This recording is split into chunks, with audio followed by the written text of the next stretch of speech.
Bati-bati na. Kim Pao, tanggap na ang bagong playdate ng movie, Gora na ulit sa shooting.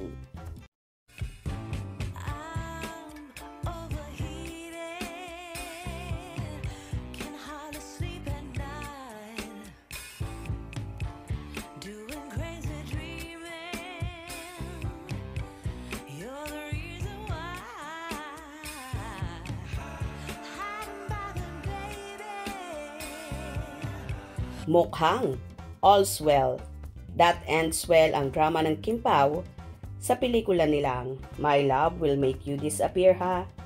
Kung matatandaan, kumalat ang chikang tila nagtampo sina Kim Chiu at Paolo Avellino sa desisyon ng Star Cinema na imbes na February 12 ay gawing March 26 na ang playdate ng kanilang pelikula.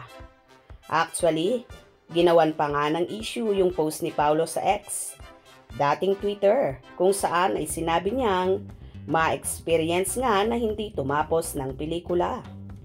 Sabi, iyon daw ang hirit ni Paolo sa pagkakamove ng showing ng kanilang pelikula.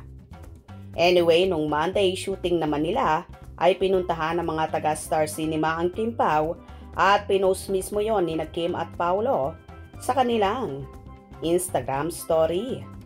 Sabi nga ni Kim at Star Cinema fam, in the house, good morning, na may yellow heart emoji pa. May post din siya na kasama ang mga taga Star Cinema at sinabing, see you in cinemas on March 26. Di na kami mag-disappear. Nirepost din ni Kim ang official statement ng Star Cinema sa dahilan ng pagkakamove ng showing ng kanilang pelikula on March 26. Ang maganda, pati si Paolo ay nirepost din sa kanyang Instagram story ang posting ni Kim. Mukhang kapag nagsimula na ang promotion ng My Love Will Make You Disappear, ay todo sina Kim at Paolo sa TV guesting, mall shows ha. At least, ok na ang lahat, kaya tigilan na ang intriga. Happy na nga ulit ang Kim Pao at tanggap na ang bagong playdate ng kanilang movie na naipaliwanag naman sa kanila ng maayos ng Star Cinema. Ang dahilan at nagbigay na rin ng statement ang pamunuan nito. Kaya happy na ulit ang Kim Pao at balik taping na ulit sila.